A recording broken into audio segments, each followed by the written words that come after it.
Deer viewers, আসসালামু আলাইকুম। Welcome to Faham their language home. আজকে চমৎকার কিছু বাক্য নিয়ে আমি আপনাদের সম্মুখে হাজির হয়েছি, যে বাক্যগুলো শুনতে খুব ইন্টারেস্টিং লাগবে এবং পড়তে খুব ভালো লাগবে। আমার বাক্যর মধ্যে প্রথম যে বাক্যটা আছে, the wind is howling. The wind is howling, শুশু করে বাতাস বইতেছে। আমরা যখন বাতাসের শুশুর শব্দ শুনি তখন আমরা এই ধরনের বাক্য করি। দ্য উইন্ড ইজ হাউলিং, শুশু করে বাতাস বইতেছে। আমার দ্বিতীয় সেন্টেন্সটা, ইট ইজ ড্রিজলিং। টিপ টিপ করে বৃষ্টি পড়তেছে। আমরা যখন ঝুম বৃষ্টি না হয়ে ছোট ছোট ফোঁটায় বৃষ্টি হয় তখন আমরা এই ধরনের বাক্য ব্যবহার করে থাকি। যেমন ইট ইজ ড্রিজলিং, টিপ টিপ করে বৃষ্টি পড়তেছে। তারপরে he is humming a song, সে গুনগুন করে গান গাইতেছে।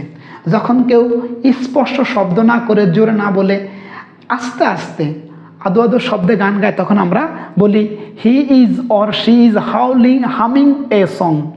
হি ইজ হামিং এ সং, সে গুনগুন করে গান করতেছে।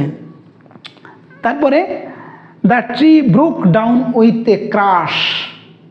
The tree broke down with a crash, যে গাছটি মড়মড় করে ভেঙে পড়ল।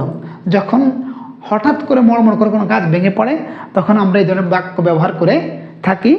The tree broke down with a crash, গাছটি মড়মড় করে ভেঙে পড়ল। আমাদের অনেকের বাড়িতে বিড়াল আছে, আর বিড়াল কীভাবে দুধ পান করে সেটা আমরা অনেকে জানি।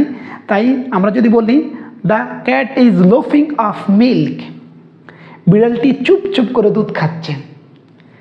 বিড়ালের দুধ খাওয়ার আওয়াজটা এইরকমই হয়, the cat is loafing of milk, বিড়ালটি চুপ চুপ করে দুধ খাচ্ছে।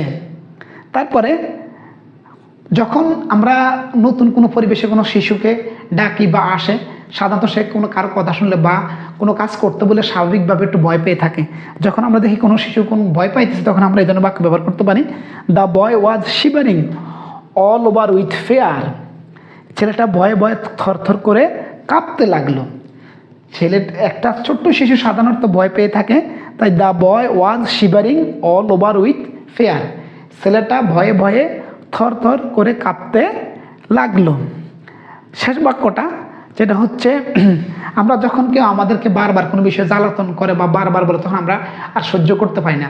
তখন আমরা বলি কি, I can no longer tolerate your gambling and mumbling, যে আমি তোমার জ্ঞান ফ্যান সহ্য করতে পারছি না। I can no longer tolerate your gambling and mumbling, যে আমি তোমার জ্ঞান আর সহ্য করতে পারতেছি না। এক কথা হচ্ছে, যখন আমাদেরকে কেউ কোনো কাজ বিরক্ত করে বা বারবার বলে তখন আমরা এই ধরনের বাক্যগুলো ব্যবহার করি। তো এই যে বাক্যগুলো তৈরি করতে কিছু শব্দ আছে, যে শব্দগুলোর সঠিকটা যদি আপনার জানা না থাকে আপনি ব্যবহার করতে পারবেন না, কাউকে বলতে পারবেন না। তো আমি আশা করি যে এখানে যে আমি বাক্যগুলো লিখছি, শুধু বাক্যগুলো নয়, শব্দগুলো দিয়ে আপনি অন্যরকম কোনো বাক্য তৈরি করতে, এগুলো আপনার জন্য সহায়ক হবে। তো আশা করি আপনার ভিডিওটা দেখবেন এবং ভিডিওটা দেখলে আপনাদের অনেক উপকার হবে।